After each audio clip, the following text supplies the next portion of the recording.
नतीजे में हुर्र अपना यजीद रियाही इस दुनिया में आए और तारीख ने लिखा कि जनाबे हुर्र मदीने में पैदा हो। यही तो मुझे ले जाना है, मदीने में आए। जब कोई बच्चा पैदा होता है तो अजान कौन देता है? अजान घर का बुजुर्ग देता है। तो दादा आपको तो अजान ही नहीं आती हो तो वो क्या अजान देंगे? अजान घर का बुजुर्ग देता है। तवज्जो चाहता हूं अधिकार मोहतरम, यजीद रियाही ने रसूल को अजान देने के लिए बुलाया। रसूल हुर की कान में अजान देने के लिए नहीं गए, हुसैन को भेजा। क्या सुन रहे हैं आप? हुर के कानों में हुसैन ने अजान दी। हुर के कानों में हुसैन ने अजान दी। जरा समझिए कि बच्चे की कान में अजान देने का फलसफा क्या है। भाइयों से पूछा गया तो उन्होंने कहा जब अजान दी जाती है तो शैतान भाग जाता है। जब आम मुअज्जिन दूसरों की रोटी खाने वाला अजान दे दे तो शैतान भाग जाता है। जिस हुर के कानों में हुसैन ने अजान दिया, अजान क्यों दी जाती है? अजान का फलसफा आज साइंटिफिकली देखिए आप। कान के अंदर एक पर्दा होता है। जब बचपने में कोई बात कही जाती है तो पर्दा बात को उसी तरह तहरीर कर लेता है जिस तरह पत्थर पर नक्श बैठ जाता है। अरे मैं क्या सुन रहा हूं, क्या पढ़ रहा हूं? उस पर्दे को कहते हैं ईयर ड्रम्स। उस पर्दे को कहते हैं, किसी भी आप डॉक्टर से पूछ लीजिए, हड्डी हड्डी पर पर्दा। और ये पर्दा पैदा करता है गूंज, ये पर्दा का पैदा करता है एको। अब मैं एको को कैसे समझाऊं, बचपन की एको को? जब मौलाए कायनात ने खैबर में कहा अनल्लज़ी सम्मतली उम्मी हैदरा, अरे मेरी मां ने मेरा नाम हैदर रखा है, तो मरहब की मां ने पैदा होते ही कहा था सबसे लड़ना, हैदर से न लड़ना। अब मरहब के ईयर ड्रम में आवाज गूंज रही थी, हैदर हैदर। क्या सुन रहे हैं आप? मैं पढ़ता है लेकिन वक्त नहीं है। ईयर ड्रम्स में क्या सदा गूंज रही थी? हैदर हैदर हैदर। बचपने की गूंज मिटती नहीं, अजान की गूंज कान से खत्म नहीं होती। बचपन में हुसैन ने अजान दी हुर के कान में, और जब शबे आशूर आई हुसैन ने अपने मुअज्जिन हज्जाज इब्ने मसरूक के जोफी से कहा, हज्जाज अब तक तुम अजान देते आए, आज मुसल्ले अजान से मेरा अली अकबर अजान देगा। अली अकबर मुसल्ले अजान पर आए और आने के बाद सुबह आशूर अली अकबर ने कहा अल्लाहु अकबर। जैसे ही कहा अल्लाहु अकबर तो अली अकबर की आवाज अजान हुर के ईयर ड्रम्स में टकराई। नहीं नहीं नहीं, पुरानी आवाज और नई आवाज, एक हुसैन की आजान, दूसरे अली अकबर की अजान। जब हुसैन की अजान के साथ अली अकबर की अजान मुत्तसिल हुई तो अब हुर ने कहा लब्बैक या बना रसूलल्लाह।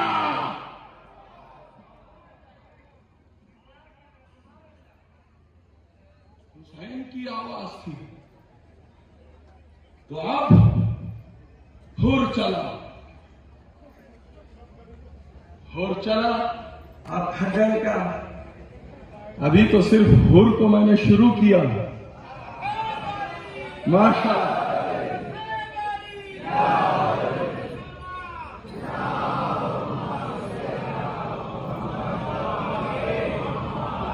हुर चला, सर चंद जुमलों में सुन लीजिए।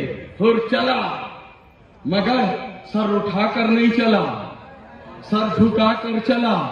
बेटे से कहा, अरे मेरी गर्दन में जंजीर बांध दे और जंजीर को अपने हाथ में ले ले। ऐसे चला जैसे कोई मुजरिम जाता है। अब जो हुसैन की खिदमत में पहुंचा, कदमों पर गिराया तो हुसैन ने सीने से लगाया। हम अहले बैत ठोकर नहीं मारते, सीने से लगाते हैं। और जब सीने से हुसैन ने लगा लिया, अजीत जंग जो जा रहे हैं वो महरूम हैं, जो बैठे हैं वो सुनेंगे जनाब हुर की जंग। अब हुर कह रहा है, मौला हुसैन, मौला हुसैन, आप मुझे इजाजत दीजिए कि पहला सिपाही बनकर मैं मैदान में जाऊं, इसलिए कि मैं ही खताकार हूं, तो मैं ही मैदान में जाकर जामे शहादत पाऊं। हुसैन ने कहा, जा हुर, मैंने तुझे इजाजत दी। तारीख कहती है, अब हुर्रे गरीब अब चला।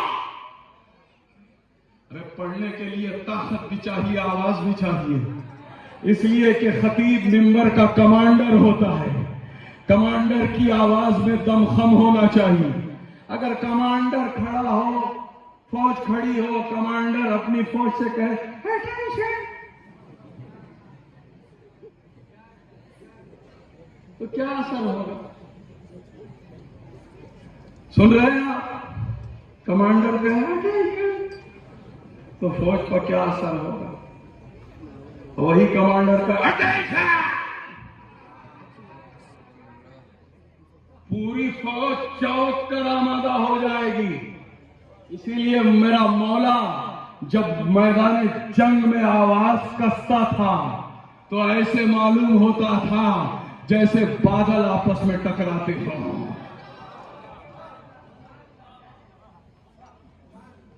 हुर चला, इधर एक हुर है और उधर नालायक यजीदी है, मगर लोग कितना है। जो बड़े बड़े बॉडी बिल्डर थे, उनमें शिमर और सिनान इब्ने अनस सबके झटके लग गए। उमर साहब जिसकी चूहे की सूरत थी, जब जनाब मुख्तार ने कत्ल किया तो सूरत चूहे की हो गई थी, शिमर शिमर की सूरत कुत्ते की हो गई थी। वो जो हसीन इब्ने नुमैर लंबी नाक का था,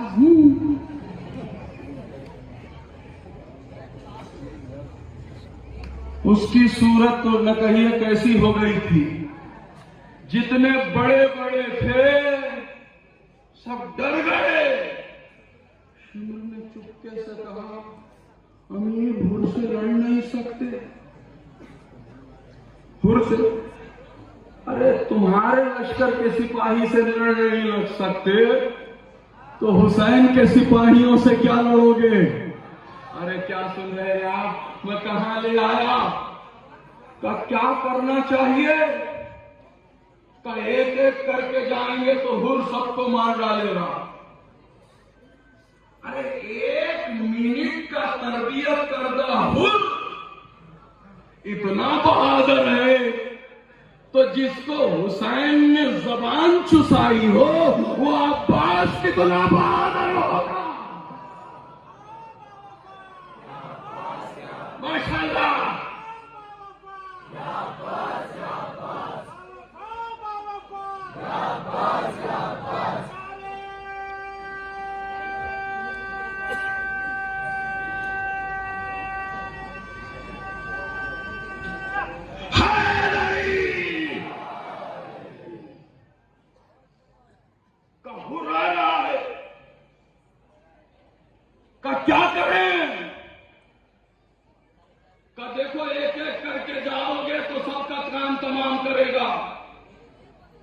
कि तीरंदाजों को बुलाओ, पीछे हटते जाओ, हुर को तहे तेज करते जाओ। शिम्र, तू हुरमुला से कहकर हुर पर तीर बरसा। मैं पीछे से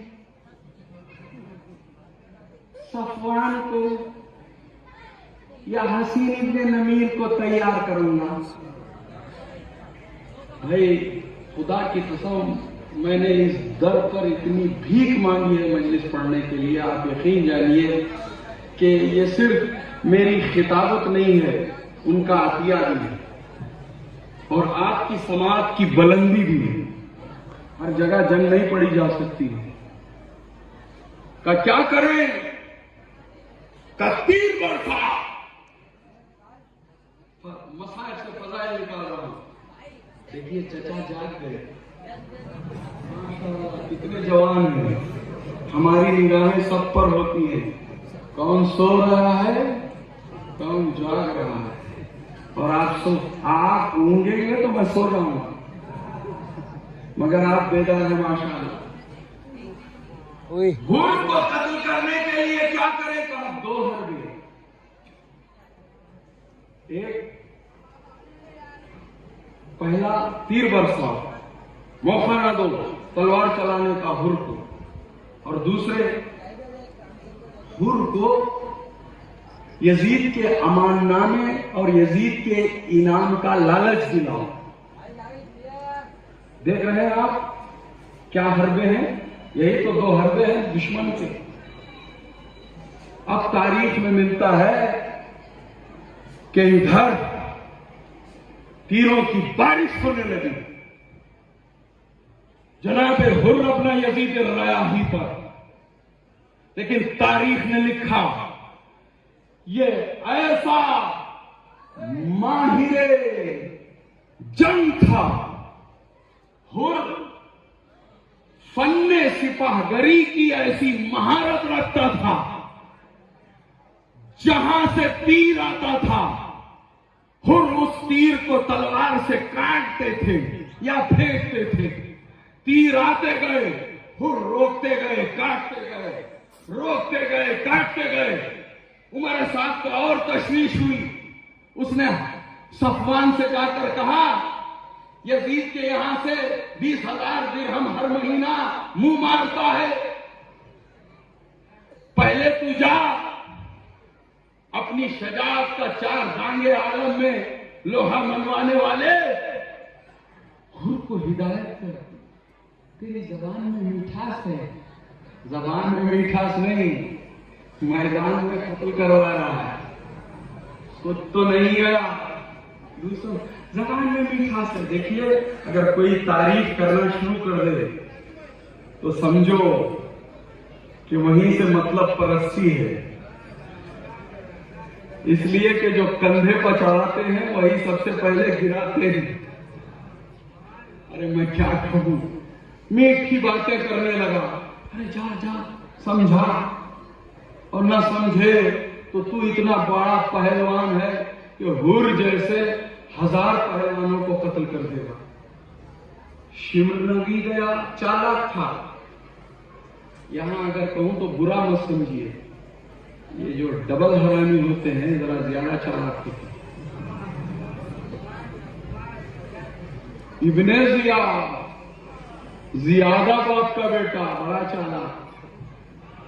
अब मैं इससे ज्यादा नहीं अर्ज करूंगा। यहां मेरे सुन्नी शिया भाई दोनों बैठे हैं। याद रखें करबला के बाद न 2 ही फिरके हैं, या न सुन्नी है न शिया है। करबला के बाद 2 ही फिरके, या हुसैनी या यजीदी। सुन्नी शिया की कोई बात नहीं है। हमारे अहले सुन्नत बरादरान भी कातिलाने हुसैन पर लानत भेजते हैं और यकीनन भेजते हैं। तो अब क्या था, सफवान को उसने तैयार किया, भाई हुर की जंग पढ़ रहा हूं तो जब जनाब अब्बास की पढ़ूंगा, जनाब कासिम की पढ़ूंगा, सुनने के लिए तैयार है, मुख्तसर पढ़ूंगा, सबकी नहीं पढ़ूंगा। हुर के बाद सिर्फ एक शहीद की जंग पढ़ूंगा। हुर ने तीरों को इधर से उधर से अब जो काट काटना शुरू किया तो उमर साद ने सफवान को भेजा। सफवान घोड़ा दौड़ाता हुआ सफों को चीरता हुआ आगे बढ़ा और उसने एक मर्तबा अपनी फौज से कहा, मेरे लश्कर के तीर अंदाजों हुर पर तीरों को रोक दो।